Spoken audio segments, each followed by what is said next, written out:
ಆತ್ಮೀಯ H16 news ಅರ್ಥಾತ್ ಹೇ ಸೀತಾರಾಮ್ಗೆ ಸ್ವಾಗತ. ನಾನು ನಿಮ್ಮವ MI ಅಥವಾ ಮಲ್ಲಪ್ಪ ಜೋತಾವರ್. ಆತ್ಮೀಯರೇ, ವಿಶೇಷವಾಗಿ ಧರ್ಮಸ್ಥಳದ ವಿಚಾರಗಳನ್ನು ನೀವು ಕೇಳ್ತಾ ಇದ್ದೀರಿ. ದಿನನಿತ್ಯ ಯಾವ್ಯಾವ್ದು ರೂಪ ಪಡಿತಾ ಇದೆ, ದೂರುದಾರರು ಅಂದರೆ ಯಾರು ದೂರುಗಳಾಗಿ ಬಂದಿರೋ ಅವರು ಆರೋಪಿಗಳಾಗುವಂಥ ಎಲ್ಲ ಸಾಧ್ಯತೆಗಳು ನಿರ್ಮಾಣ ಮಾಡ್ತಾ ಇದ್ದಾರೆ ಅಂತ ಒಂದು ದೊಡ್ಡ ಕ್ಲಾಸ್ ಹೇಳ್ತಾ ಇದೆ. ಅದರಲ್ಲೂ ಕರೆಕ್ಟ್ ಅಂತ ಜನ ಹೇಳ್ತಾ ಇದ್ದಾರೆ.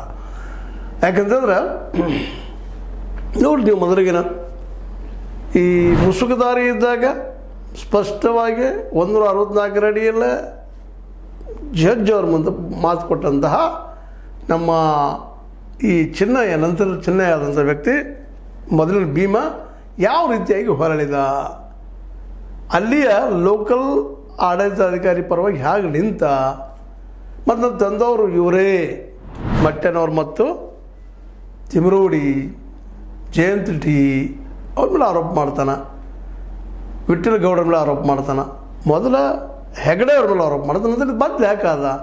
ಇದಕ್ಕೇನು ಭಾಳ ಲಾಜಿಕ್ ಬೇಕಾಗಿಲ್ಲ. ಒಂದು ಅಲ್ಲಿಯ ದುಡ್ಡಿಗೆ ಬಲಿಯಾಗಿರ್ಬೋದು, ಇಲ್ಲ ಮತ್ತು